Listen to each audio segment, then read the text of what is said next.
If you desire to walk in alignment with your purpose, to live a life of joy, abundance, and fulfillment, you've come to the right place. This is Sarah Locke, and welcome to Purpose Unlocked. Today, I want to share a story about my very first introduction to emotional intelligence and use that to review the 4 areas of EQ, which are self-awareness, self-management, social awareness, and relationship management. And the reason I don't tell this story very often is because the way it starts is at my very first place of employment, where the VP was not a huge fan of mine. And he had expressed to my boss that I needed to work on my emotional intelligence because I am a very emotional person. And I feel like this VP had it out that it was like his life's mission to try to make me cry, especially during quarterly review meetings when he would rip apart my reports. So because I'm an emotional person, and at the time I did not take that well, and he could smell fear, it was now up to all of us to do this emotional training thing that they had landed on. So my boss decided that he was going to make us all read this story. So everyone reporting to him, we had to read the story and then have a meeting on it, report back on what we read and learned. And the story went like this. There was a man who worked in some type of, I don't know whether it was like a mine or an oil rig or something, manual and dangerous. And he was everybody's best friend on the job. Everybody loved him. He had great relationships with anybody. He was one of the leaders. So he was higher up in the organization, and he was a fantastic natural leader. And people trusted him. They could work well with him. Then one day, he was working with some type of pipe or something, and there was an explosion of some sort, and the pipe went through the front of his head, like through his brain. Now, if you know about emotional intelligence, you know that it is stored in the front part of your brain called your prefrontal cortex.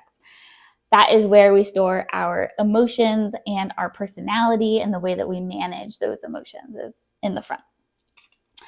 And after this accident, he actually survived, but he was a very different person. So he was angry. He didn't get along with people. He wasn't able to manage that anger and any of the emotions that he was feeling.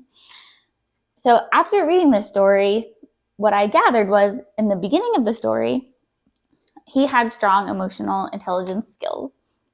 Something very traumatic happened to the front part of his brain where your emotional intelligence stored.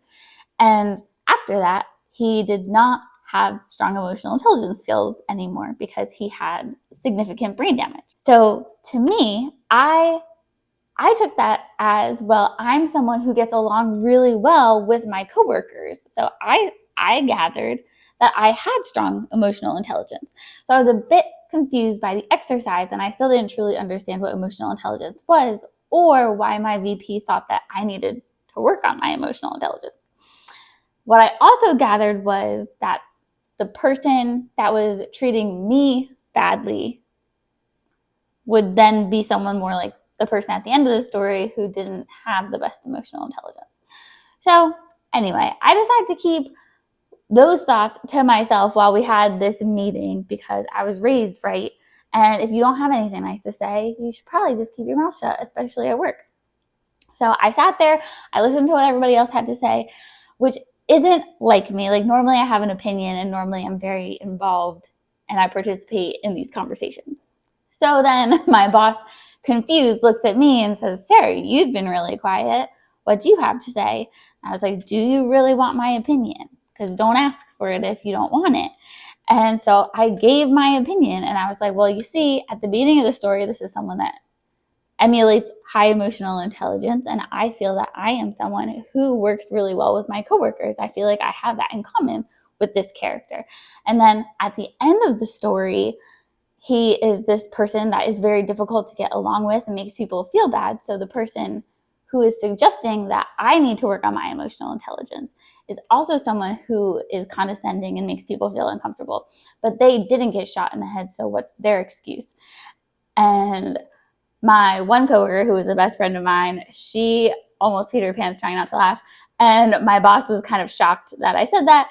And we were all quickly dismissed from the conversation because I think we all realized that I wasn't really in the wrong here. But anyway, so what I later learned was that in the story, what I was identifying with was my strong sense of relationship management. So even though I had strong relationship management skills, what my VP was seeing in me was the need to work on my self-management. So that's the way that we handle our own emotions and how we express them. What I was seeing was he really needed to work on his self-awareness and relationship management. I do think that his social awareness was somewhat okay because even though I think a lot of the time he knew how he was coming across, he just didn't care, which I think is worse, but that's a different story for a different time. And what I'd like you to take away from this is that you're not too emotional. If you have strong emotions, that's okay. And you may just need to work on your self-management in the way that I did. And then as I was reflecting on this story, I started asking myself, did I really improve my self-management, or did I just develop thick skin and a certain level of indifference that made me tolerate this person that I had to work with? And I think honestly, the answer is both.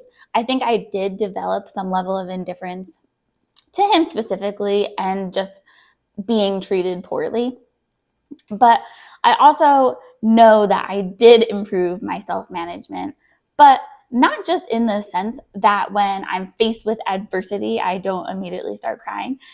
It's not just about that. Self-management is not just about bottling up your emotions. It's also about sticking up for yourself and expressing your feelings in a healthy and constructive way. So it doesn't mean bottle it up and suppress it and let someone walk all over you. It's not that either, and I definitely don't want other people to think that it is. And I think in the context that I was put in, it was made to feel that way, and that's not true. And finally, I want to encourage you to reflect on these 4 areas of emotional intelligence in your own life and identify which areas are you the strongest in. What areas do you need to see more improvement? And then, is there someone in your life who is really strong in the areas where you have more difficulty?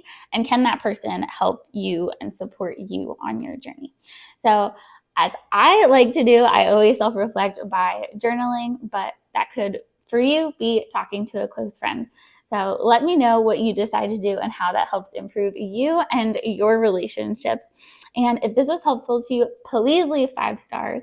Follow me on Instagram at Coach Sarah Locke, and feel free to share this with your friends. Thank you for the precious gift of your time. If you found this helpful, please be sure to like, subscribe, and share with someone you love. Until next time, count your blessings, love yourself, and stay fabulous.